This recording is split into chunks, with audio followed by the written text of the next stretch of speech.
ये जो ऑर्डिनेंस आया है, इस ऑर्डिनेंस को आप राजनीतिक तौर पर देखते हैं या फिर इसको संवैधानिक स्तर पर देखते हैं? क्योंकि जो ऑर्डिनेंस है उसकी भाषा ये कहती है कि दरअसल जो एनसीटी है यानी दिल्ली जो केंद्र की राजधानी है, वो देश को भी रिप्रेजेंट करती है, इसलिए यहाँ की जो सरकार है या प्रशासन है वो देश को भी रिप्रेजेंट करे और दिल्ली को भी रिप्रेजेंट करे। तो आपकी पहली प्रतिक्रिया क्या है जो ऑर्डिनेंस आया है? आशुतोष जी, ये पहली बात तो मैं इसको कि संविधान की भावना और दिल्ली सरकार के लोगों का मैंडेट, इन दोनों के खिलाफ है ये। सुप्रीम कोर्ट के तो खिलाफ है ही, सुप्रीम कोर्ट की अवहेलना है, सुप्रीम कोर्ट की अवमानना तो मैं नहीं कहूंगा, लेकिन अवहेलना है। और सुप्रीम कोर्ट के पास अभी भी रास्ता खुला हुआ है, क्योंकि सुप्रीम कोर्ट के पास जुडिशियल रिव्यू का एक अधिकार है, और उस अधिकार को एक्सरसाइज करके सुप्रीम कोर्ट इसको गैर संवैधानिक बता सकता है। तो ये राइट सुप्रीम कोर्ट के पास है।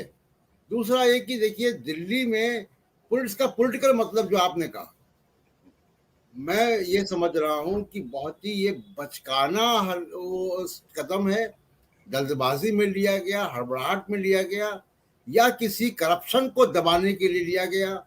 क्योंकि अगर आप ये कर रहे हैं तो अब आप अरविंद केजरीवाल की सरकार के ऊपर किसी भी प्रकार का आरोप नहीं लगा सकते, उनकी जवाबदेही कुछ नहीं होगी। दिल्ली पुलिस उनके पास नहीं, डीडीए उनके पास नहीं, और अब आपने सरकारी तंत्र भी तबादला कर दिया। तो जिस तरीके की आरोपबाजी अभी आप एक्साइज पॉलिसी को लेकर कर रहे हैं, कल वैसी आरोपबाजी आप नहीं कर पाएंगे। और ये तय कर रहा है, आप याद रखिएगा कि बीजेपी एक बार फिर जब भी चुनाव होगा 2025 में, तब बीजेपी एक बार फिर, चौथी बार बीजेपी उतने ही बड़े मार्जिन से जो है अपनी हार की जो है वो इबारत लिखने शुरू कर दी है।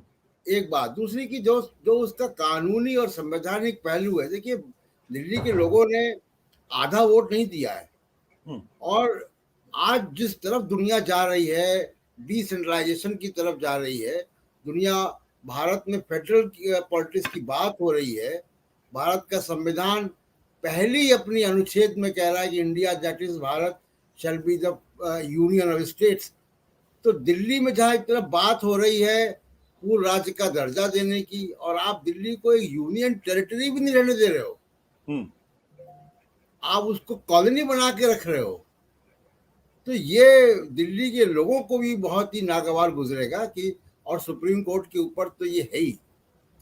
बट प्रशांत जी, एक बात ये बताइए कि जब से 2015 में आम आदमी पार्टी की सरकार बनी है, उसको 70 में से 67 सीटें मिली हैं, उसके बाद से जिस तरीके से जंग चल रही है दोनों सरकारों के बीच में, इसके आप किसको दोषी मानते हैं? क्या केंद्र की सरकार दोषी है कि वो दिल्ली की सरकार को किसी तरीके से अधिकार नहीं देना चाहती है, या दिल्ली की सरकार के मुख्यमंत्री अरविंद केजरीवाल के ऊपर आरोप लगता है कि वो दरअसल कन्फ्रंटेशन की पॉलिटिक्स करते हैं, वो एलजी को कुछ नहीं समझते हैं, वो गृह मंत्रालय को कुछ नहीं समझते हैं?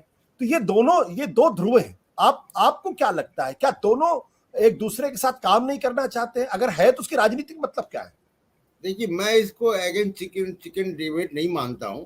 अगर आप याद करें, ये तीसरे राज्यपाल उपराज्यपाल है, और जो पहले उपराज्यपाल थे केजरीवाल के समय, उनसे भी तकरार होती थी, और वो भी वही काम कर रहे थे जो बाकी बीजेपी के अपॉइंटेड जो पॉलिटिकल राज्यपाल करते रहे हैं। तो वो कन्फ्रंटेशन 2015 से था। मेरे ख्याल से ये बड़ा पॉलिटिकल इसलिए क्योंकि दिल्ली बीजेपी मानती है कि दिल्ली उसका गढ़ है, साथ की साथ लोकसभा की सीटें लेकर जाते हैं। आरएसएस का यहाँ बड़ा दबदबा माना जाता है। पता नहीं वो आरएसएस के पन्ना प्रमुख विधानसभा के इलेक्शन में कहाँ चले जाते हैं, लेकिन बीजेपी की इतनी बुरी हार लगातार दूसरी तीसरी बार, ये उनको बहुत नागवार गुजरता है। अब कितनी सत्ता की चाहत है कि आपको डीडीए भी चाहिए, दिल्ली पुलिस भी चाहिए, उसके बाद आपको नगर निगम में आप हार गए, अब आप सरकार को भी नहीं चलने दोगे, तो आप अरविंद केजरीवाल की पॉलिटिकल जवाबदेही तय ही नहीं कर पाएंगे। और ये मेरे ख्याल से बीजेपी की, मुझे लगता है कि बहुत ही इनके जो भी पॉलिटिकल एडवाइजर्स हैं या उनको ठीक से एडवाइस नहीं कर रहे हैं कि ये उनके लिए पॉलिटिकली बड़ा घातक होगा। क्योंकि दिल्ली में आप देखिए कि बीजेपी की लीडरशिप भी इमर्ज नहीं हो पा रही है। अगर आपसे मैं पूछूं कि 2020 में दिल्ली की बीजेपी का चेहरा कौन होगा, तो कोई चेहरा नहीं है।